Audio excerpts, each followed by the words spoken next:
Aí, bom, o meu objetivo também foi entender, e aí, o que vai ser daqui para frente? Eu trouxe Guattari, o filósofo Guattari, para mostrar que ele diz o seguinte, que uma das possibilidades que a gente tem para conseguir lidar com essa coisa líquida do mundo, essas mudanças todas, é a gente ter uma relação ética e política com o eu, o mundo, a nossa relação com nós mesmos, nossa relação com os outros e nossa relação com o mundo. Eles chamam de 3 ecologias. E a gente percebe isso, por exemplo, na Natura. A Natura fala que quando ela tem a proposta dela, que é o bem-estar bem, ela fala, é um discurso da marca, é o bem-estar consigo mesmo, o bem-estar com a sociedade, com os outros e o bem-estar com a natureza.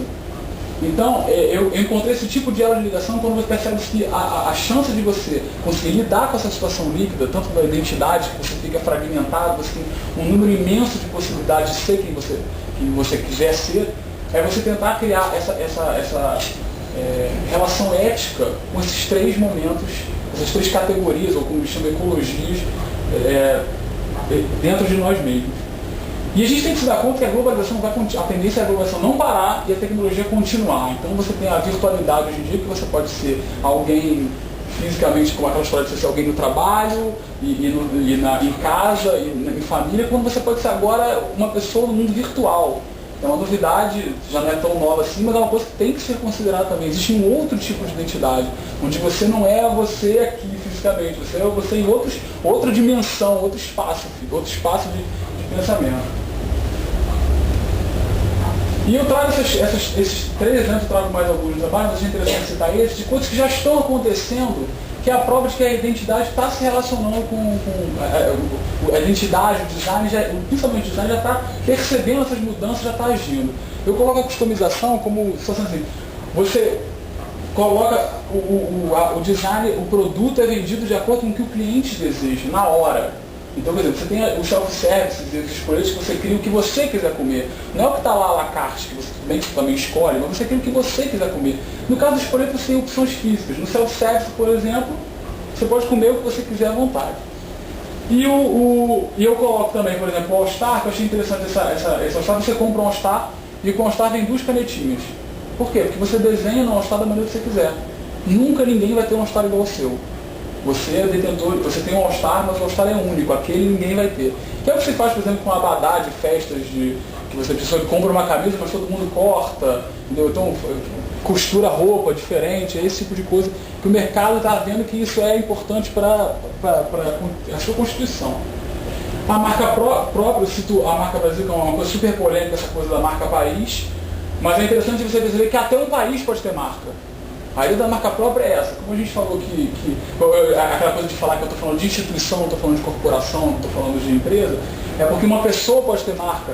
O Michael Jordan tem a marca dele, o David Beckham tem a marca dele, o Brasil tem a marca dele, todo mundo pode ter uma marca. Ou então, por exemplo, uma empresa que cria a própria marca. O Pão de Açúcar criou, é um supermercado que vende a varejo ou produtos de outras marcas, mas resolveu, não, mas eu quero criar a minha marca. Então, além de todas as marcas, ela tem uma marca própria. Que no caso é a TAEC. E tem um exemplo também que eu citei, aquela da Ferrari, que é a Ferrari, que ela vende carro, mas são pouquíssimas pessoas que podem ter uma Ferrari, mas ela vende outros produtos. Você não tem a Ferrari, mas pode ter o chaveirinho da Ferrari. Você pode ter o colarzinho da Ferrari, a camisa da Ferrari. E as pessoas acham que você... Inclusive tem um episódio engraçado do Friends, que é exatamente isso, né? Falando cultura aqui pop, mas assim, o cara lá cobre um carro, era um caixa de papelão, ele cobre o carro inteiro e fica todo vestido de Ferrari, era o Joey, né? Que é aquele louco do Friends. E fica parado, todo mundo acha que ele tem uma Ferrari, ele consegue ficar com várias mulheres, só porque ele está fantasiado de Ferrari, e tem um monte de caixa de papelão, até que um cara está jogando futebol americano, taca a bola, o cara vai pegar a bola e cai em cima das caixas. E desmistifica aquilo tudo. Mas a ideia é mais ou menos essa, você pode ser aquela marca sem ter, de repente, o produto principal dela, que nesse caso é complicado. E a coisa da busca da simplicidade, primeiro, no trabalho eu cito a Apple, que eu acho importante que se você pensar na estrutura da Apple, que hoje você tem um negócio mínimo, que você aperta 2 botões e você faz trocentas coisas, essa busca de você estar excessivamente, eu já falei anteriormente, da saturação de marca, da saturação, esse mercado de possibilidades, você pode ser tudo, pode fazer tudo. Então, de repente, quanto menos tiver, as pessoas podem se adequar melhor e gostar mais. A Apple é um exemplo dessa toda a simplicidade que a Apple vem trazendo nos produtos dela. As pessoas se identificam e querem ter, que é lindo, que é liso, que não tem nada, que não tem a marca. Eu encontrei um caso muito interessante, que é um lencinho de um avião, uma empresa aérea escandinava, que não tem a marca da empresa. Eles fizeram uma pesquisa e descobriram que é o item mais roubado dos voos. E eles chegaram, nessa pesquisa descobriram que ele é roubado exatamente porque não tem marca. Porque as pessoas não tinham obrigação de guardar na bolsa e as pessoas ficaram toda hora fazendo uma propaganda gratuita da marca. Aquilo passava a ser deles. As pessoas sabiam de onde veio aquilo, sabiam que veio do voo, mas era importante para elas. Deixou de ser importante para não ficar divulgando. Eu quero quanto menos informação melhor. E esse passa a ser o item mais roubado deles. Eu acho interessante essa coisa de você, às vezes você simplificando, tem a famosa frase less is best, né, que quanto menos melhor, é basicamente essa história. E eu acredito que os desafios do design nesse universo que eu criei aí, seria basicamente se consolidar como área de metaconhecimento interdisciplinar. O que eu quero dizer com isso? É que ela tem que entender que ela cria conhecimento, o design cria conhecimento.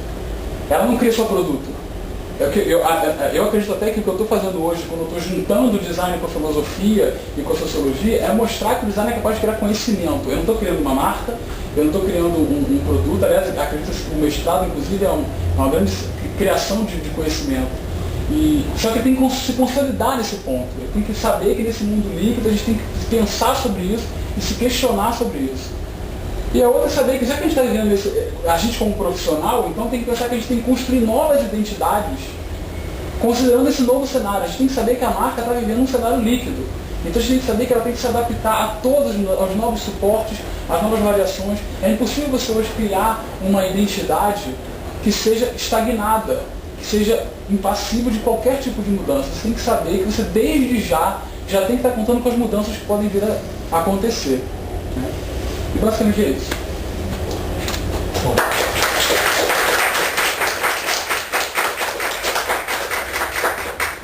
Após a exposição então, do Felipe, fica